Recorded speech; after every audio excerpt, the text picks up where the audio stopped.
দশম শ্ৰেণীৰ ছাত্ৰ ছাত্ৰীসকল, মই তোমালোকক আজি অসমীয়া বিষয়ৰ পাঠ নম্বৰ 8 দৃষ্টান্তৰ কবিতাটোৰ ব্যাখ্যা দিবলৈ লৈছোঁ। এই কবিতাটোৰ কোনে লিখিছিল? হৰে কৃষ্ণ ডেকাদেৱে, বিশিষ্ট কবি হৰে কৃষ্ণ ডেকাদেৱে লিখিছিল। প্ৰথমতে মই কবিতাটো গাই দিছোঁ। 25 বছৰৰ আগতে এই ঠাইতে এজনক লগ পাইছিলোঁ। আলি কেঁকুৰিটো আছিল কেঁচা, সময়টো আছিল গধূলি।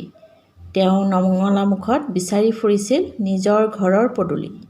এটা পঁজাঘৰ, আকাশ ধিয়াই কেইজোপামান কাকিনী তামোল, ঘৰৰ দাঁতিত আগলি বাঁহৰ নমিত নমস্কাৰ।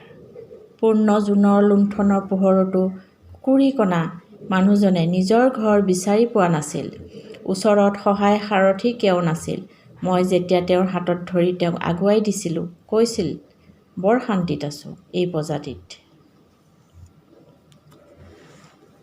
আজি এই ঠাইতে লগ পালোঁ আৰু এজনক, বৃদ্ধ ন্যুব্জ দেহ, বয়সৰ চিন নোহোৱা হ'লে মুখত 25 বছৰ আগৰ সাইলাখ সাজ।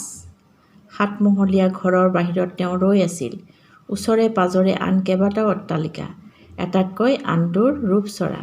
সন্ধ্যা ভগাৰ বহুত পাছতো মানুহ পিয়াপি দি ফুৰিছিল। চশমাৰ তলেৰে সন্দেহেৰে চাই তেওঁৰ মুখ সুধিলে, হেৰা অচিনাকি মানুহজন, তোমাক কি লাগে হে ইয়াত? ভাড়াঘৰ বিচাৰি আহিছা এই কুবেৰৰ মহলাত? ক'ত পাবা, আৰু পালেও কি শান্তিত থাকিবা ইয়াত? মৰিলে দাহ কৰিবলৈও এজন মানুহ নাই। জখৰ পোৱালিহঁতে কাক কোনে চায়? এই বুলি কৈ তেওঁ 7মহলীয়া ঘৰৰ ভিতৰলৈ সোমাই গ'ল। এই কংক্ৰিটৰ হাবিখনত তেওঁ বিচাৰি নাপালোঁ আৰু বৰ অশান্তিৰে উভতি আহিলোঁ। কবিতাটোৰ ব্যাখ্যা দিয়াৰ আগতে কবি পৰিচয় অলপমান চাই লওঁ হা। হৰে কৃষ্ণ ডেকা, জন্ম 1943 চন। কবিজনৰ জন্ম হৈছিল 1943 চনত। ল'ৰালিটো তিনিচুকীয়াত কটায়। সৰুকালটো তেওঁ তিনিচুকীয়াত জিলাতে কটায়। তেওঁৰ ঘৰ আছিলে তিনিচুকীয়াত। 1959 চনত মেট্ৰিক পৰীক্ষাত উত্তীৰ্ণ হৈ কটন কলেজত পঢ়িবলৈ লয়। যেতিয়া তেওঁ ক্লাছ 10ৰ মেট্ৰিক পৰীক্ষা, হাই ছেকেণ্ডেৰী, SSLC পৰীক্ষা পাছ কৰিলে, তেতিয়া তাৰপিছত তেওঁ গুৱাহাটীত আহি কটনত পঢ়িবলৈ লয়। গুৱাহাটী বিশ্ববিদ্যালয়ৰ পৰা 1965 চনত ইংৰাজী বিষয়ত MA পাছ কৰে। তেওঁ ইংৰাজী বিষয়ত MA পাছ কৰে। গুৱাহাটী কমাৰ্চ কলেজৰ অধ্যাপনাৰে চাকৰি জীৱন কৰা ডেকাদেৱে পাছত ভাৰতীয় আৰক্ষী সেৱাত যোগদান কৰি আৰক্ষী সঞ্চালক হিচাপে অৱসৰ লয়। তেওঁ কমাৰ্চ কলেজত পঢ়িছিলে,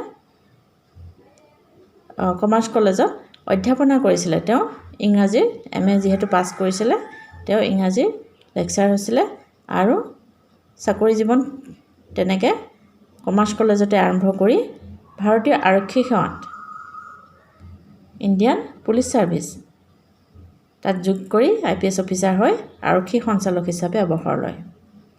হৰে কৃষ্ণ ডেকা দি চেণ্টিনেল কাকত গৰিয়সী আলোচনা আৰু সম্পাদক আছিল। তো কোন দুখন আলোচনী সম্পাদক আছিল? দি চেণ্টিনেল আৰু গৰিয়সী। তেওঁ তাৰমানে ইংৰাজী আৰু অসমীয়া দুয়োটাতে সমানে বুটবুটী আছিলে। তেওঁ ৰাতিৰ শোভাযাত্ৰা, আন এজন, চি স্কেয়াৰ আদি কবিতাৰ পুথি, গল্প আৰু কল্প, মধুসূদনৰ দলং, বন্দিয়াৰ মৃত্যুদণ্ড আদি গল্পৰ পুথি ৰচনা কৰিছিল। তেওঁৰ একমাত্ৰ উপন্যাস হ'ল আগন্তুক। ইয়াৰ বাহিৰেও তেওঁ কেইবাখনো পুথি অসমীয়া ভাষালৈ অনুবাদ কৰিছে। 1987 চনত সাহিত্য একাডেমী বঁটা পাইছিলে। 1996 চনত কথা বঁটা পাইছিলে আৰু 2010 চনত অসম উপত্যকা বঁটা লাভ কৰিছিলে। গতিকে এই বিশিষ্ট কবিজনাৰ কবিতা দৃষ্টান্তটো আমি পঢ়োঁ আহাচোন। দৃষ্টান্তৰ হৈছে এটা আধুনিক কবিতা। দৃষ্টান্তৰ মানে হৈছে সময়ৰ লগে লগে যেনেকৈ দৃশ্যপট সলনি হয়, তেনেকৈ মানুহৰ জীৱনৰো পৰিৱৰ্তন হয় বা জীৱনৰ বহুত ৰংবোৰ সলনি হয়। সময়ৰ লগত খোজ মিলাই আগুৱাই যাওঁতে মানুহে যেন মানৱীয় গুণসমূহ হেৰুৱাই পেলায় কবিতাটোত অসমীয়া সমাজৰ এখন ৰূপ দেখুৱাইছে। অসমীয়া সমাজ মানে মানুহৰ জীৱনৰ এখন চিত্ৰ প্ৰতিফলিত হৈছে। ইয়াত দিছে 25 বছৰ আগতে, এতিয়াৰ পৰা বৰ্তমানৰ পৰা কবিয়ে কৈছে 25 বছৰ আগতে এই ঠাইতে এজনক লগ পাইছিলোঁ। তেওঁ কবি যোনখিনি ঠাইত আছে থিয় হৈ সেইখিনি ঠাইতে এজন মানুহক তেওঁ 25 বছৰ আগতে লগ পাইছিলে। আলি কেঁকুৰিটো আছিল কেঁচা আৰু সেই ঠাইখিনিৰ আলি কেঁকুৰি মানে ৰাস্তাটো বা কেঁকুৰি, ৰাস্তাৰ যিটো টাৰ্ণিং লয় সেই পইণ্টটো আছিল কেঁচা। সময়টো আছিল গধূলি সময়ত তেওঁ মানুহজনক লগ পাইছিল আৰু আলিবাটটো আছিলে কেঁচা। তেওঁ নঙলামুখত বিচাৰি ফুৰিছিল নিজৰ ঘৰৰ পদূলি। সেই বৃদ্ধ মানুহজনে কৈছে নঙলামুখত নিজৰ ঘৰৰ পদূলি বিচাৰি ফুৰিছিল। নিজৰে নঙলামুখত তেওঁ নিজৰ ঘৰৰ ঠিকনা বিচাৰি ফুৰিছিল। তেওঁ এটা পজাঘৰ আছিলে, তেওঁ জুপুৰি ঘৰ এটা আছিলে আৰু তেওঁ নিজৰে নঙলামুখত তেওঁ নিজৰ ঘৰৰ পদূলিটো বিচাৰি ফুৰিছিল। কোনফালে যায় দেখা নাছিলে। আকাশ ধিয়াই কেইজোপামান কাকিনী তামোল ঘৰৰ দাঁতিত আগলি বাঁহৰ নমিত নমস্কাৰ। আৰু তেওঁৰ সেই পজাঘৰটোৰ এখন চিত্ৰ দাঙি ধৰিছে, গাঁৱৰ ঘৰ এখন আৰু সেই ঘৰটোত আকাশ ধিয়াই কেইজোপামান কাকিনী ওখ আকাশ ধিয়াই আকাশৰ ফালে আগুৱাই যোৱা, আকাশৰ ফালে ওখ হৈ যোৱা কেইজোপামান কাকিনী তামোল গছ, শুকান তামোল গছ কেইজোপামান ওখ হৈ আছিল আৰু ঘৰৰ দাঁতিত আগলি বাঁহৰ নমিত নমস্কাৰ। যেনেকৈ বাঁহ গছজোপা ওখ হৈ গ'লে তাৰ আগটো হালি যায়, সেই আগলি বাঁহৰ নমিত নমস্কাৰ, হালি গৈছে, নমস্কাৰ দিয়া নিচিনা দূৰ খাই গৈছে এই বাঁহ কেইজোপাৰ আগটো। পূৰ্ণ জোনৰ লুণ্ঠনৰ পোহৰতো কুকুৰীকণা মানুহজনে নিজৰ ঘৰ বিচাৰি পোৱা নাছিল। পূৰ্ণ জোনৰ লণ্ঠনৰ জোনৰ পোহৰটো তেওঁ পূৰ্ণ জোন আছিলে, তাৰমানে পূৰা জোনৰ পোহৰ ফটফটীয়া জোনৰ পোহৰটো তেওঁ সেই কুকুৰীকণা বৃদ্ধ মানুহজনে নিজৰ ঘৰ বিচাৰি পোৱা নাছিল আৰু তেওঁ নিজৰ ঘৰৰ নঙলামুখতেই পদূলিৰ বাটটো বিচাৰি ফুৰিছিলে। ওচৰত সহায় সাৰথি কেও নাছিল আৰু তেওঁক বাট দেখুৱাই দিওঁতা কোনো নাছিল ওচৰত। মই যেতিয়া হাতত ধৰি তেওঁক আগুৱাই দিছিলোঁ কৈছিল বৰ শান্তিত আছোঁ এই প্ৰজাতিত। যেতিয়া কবিয়ে সেই অকলশৰীয়া মানুহজনক হাতত ধৰি আগুৱাই দিছিল তেওঁ ঘৰৰ ফালে, তেতিয়া তেওঁ কৈছিল যে তেওঁ বৰ শান্তিত আছে এই পজাঘৰটোত। গাঁৱত শান্তিৰ পৰিৱেশ বিৰাজ কৰে চহৰৰ তুলনাত। আজি এই ঠাইতে লগ পালোঁ আৰু এজনক। কি কৈছে? আজি সেই আগৰ মানুহজনক 25 বছৰ আগতে লগ পাইছিলে, কিন্তু সেই একে ঠাইতে আৰু এজন মানুহ লগ পাইছোঁ বুলি কৈছে। বৃদ্ধ নুব্জ দেহ, বয়সৰ চিন নোহোৱা হ'লে মুখত 25 বছৰ আগৰ সাইলাখ সাজ। সেই একেই এই যে বৃদ্ধ মানুহজন লগ পাইছে 25 বছৰৰ পিছত, 25 বছৰ আগৰ হোৱা হ'লে সেই সাইলাখ সেই মানুহজনৰ নিচিনাই দেখিলেহেঁতেন, 25 বছৰ আগৰ সেই মানুহজনৰ নিচিনাই। বৃদ্ধ নুব্জ দেহ মানে বৃদ্ধ হৈ বুঢ়া হৈ, নুব্জ মানে কোজা দেহ হৈ গৈছে, দেহটো কোজা হৈ গৈছে তেওঁ বয়সত।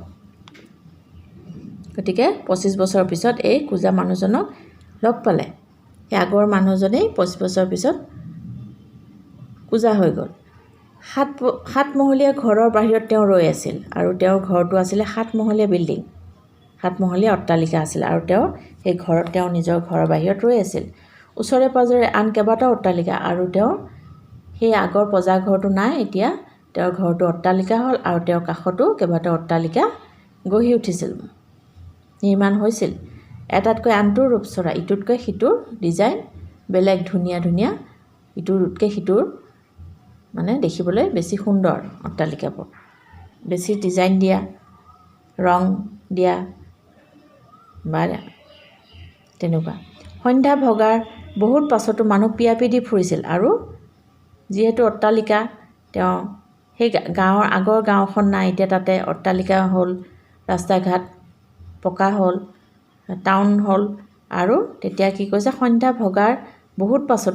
লগাৰ বহুত পিছতো মানুহ পিয়াপি দি ঘূৰি ফুৰিছিল, যিহেতু গাঁৱত সন্ধ্যা লাগোতে মানুহবোৰ ঘৰৰ ভিতৰত সন্ধ্যা লগাৰ আগতে সোমায় আৰু টাউনত কি হয় তাৰ উলুটা ছবি এখন দেখিবলৈ পোৱা যায় গধূলি আবেলিহে মানুহবোৰ বজাৰ সমাৰে ঘূৰি ফুৰে গতিকে সন্ধ্যা ভগাৰ পাছত মানুহ পিয়াপিটি ফুৰিছিল আৰু ইয়াৰ কাৰণ হৈছে যিহেতু চহৰত মানুহবোৰ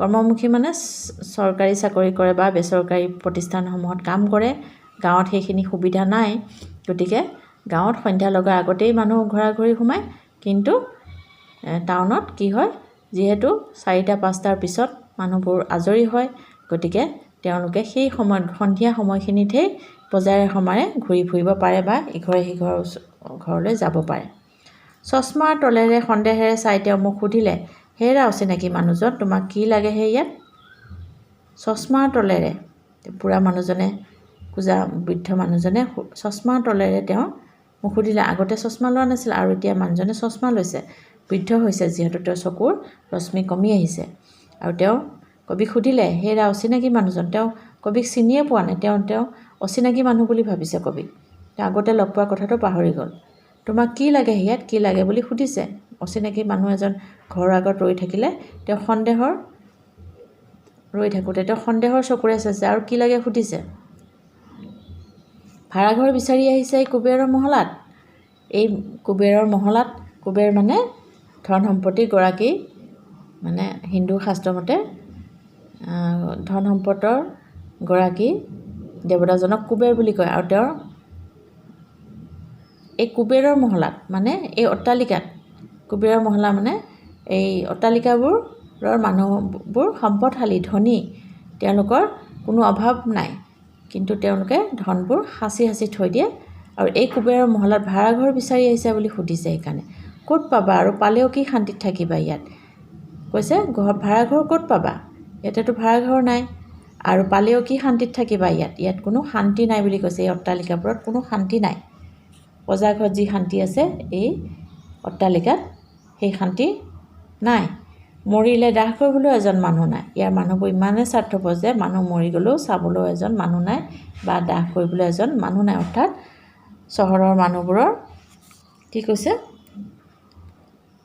শান্তি নাই সুখ সম্পদক লৈ তেওঁলোক ব্যস্ত লোকৰ খা খবৰ ল'বলৈ বা লোকৰ পৰোপকাৰ কৰিবলৈ তেওঁলোকৰ সময় নাই আহৰি নাই এই বুলি কয় তেওঁ কি কৈছে জখৰ পোৱালিহঁতে কাক কোনে চায় জখৰ পোৱালিহঁত জখ মানে ভূত পেটৰ পোৱালিহঁত বুলি কৈছে অট্টালিকাৰ মানুহবোৰক যিহেতু নিষ্ঠুৰ হয় আৰু তেওঁলোকৰ লোকৰ কথা ভাবিবলৈ সময় নাই লোকৰ প্ৰতি দয়া মৰম এইবোৰ অন্তৰত অনুভূতিহীন হৈ যায় সেইবোৰ নথকা হৈ যায় গতিকে কৈছে জখৰ পোৱালিহঁতে কাক কোনে চায় কোনেও কাকো নাচায় নিজৰ সংসাৰক লৈ সকলো ব্যস্ত নিজৰ সুখ আৰ্জন কৰোঁতেই সকলো ব্যস্ত হৈ থাকে এই বুলি কৈ তেওঁ 7মহলীয়া ঘৰৰ ভিতৰলৈ সোমাই গ'ল আৰু সেই বুলি কয় তেওঁ জখৰ পোৱালিহঁতে কাক কোনে চায় বুলি কয় তেওঁ 7মহলীয়া নিজৰ ঘৰৰ ভিতৰলৈ তেওঁ সোমাই গ'ল এই কংক্ৰিটৰ হাবিখনত তেওঁক বিচাৰি নাপালোঁ আৰু কবিয়ে কৈছে এই কংক্ৰিটৰ হাবিখনত কংক্ৰিট মানে চিমেণ্ট ইটাই দি বনোৱা অট্টালিকাবোৰত পকাৰ অট্টালিকাৰ হাবিখনত এই অট্টালিকাৰ হাবিখন মানে অট্টালিকাৰ অৰণ্যৰ এই অৰণ্য বুলি কৈছে নগৰখনক যিহেতু তাত অট্টালিকা আছে পকা অট্টালিকা সেই অট্টালিকাৰ অৰণ্যখনত মানে টাউনখনত তেওঁ চহৰখনত তেওঁক আৰু বিচাৰি পোৱা নগ'ল তেওঁক আৰু বিচাৰি নাপালে বৰ অশান্তিৰে উভতি আহিলে আৰু কবিয়ে কৈছে তেওঁ বৰ অশান্তিৰে উভতি আহিলে এই কথা জানি যেতিয়া তেওঁ জানিলে যে সময়ৰ পৰিৱৰ্তনৰ লগে লগে মানুহৰ চহৰ নগৰটো পৰিৱৰ্তন হয় তাৰ লগে লগে মানুহৰ মনবোৰৰো পৰিৱৰ্তন হয় এই কথা ভাবি কবিয়ে বৰ দুখ মনেৰে উভতি সেই ঠাইৰ পৰা গুচি আহিলে ইয়াত কবিয়ে সেই লগ পোৱা ব্যক্তিজনৰ প্ৰসংগৰে নগৰীয়া জীৱনৰ শূন্যতা আৰু অপ্ৰাপ্তি দেখুৱাইছে আৰু আধুনিক মানুহৰ জীৱনৰ যি নিসংগতা অকলশৰীয়া ভাৱ আৰু চহৰীয়া জীৱনৰ যান্ত্ৰিকতা যন্ত্ৰৰ দৰে মানুহবোৰ হৈ পৰিছে সেই তাৰে ছবিখন দাঙি ধৰিছে তোমালোকে নিশ্চয় কবিতাটোৰ অৰ্থটো বুজি পাইছা হওক ধন্যবাদ পিছৰ ভিডিঅ'ত মই এই পাঠৰ প্ৰশ্নোত্তৰসমূহ দিম, তোমালোকে চাবা। ধন্যবাদ।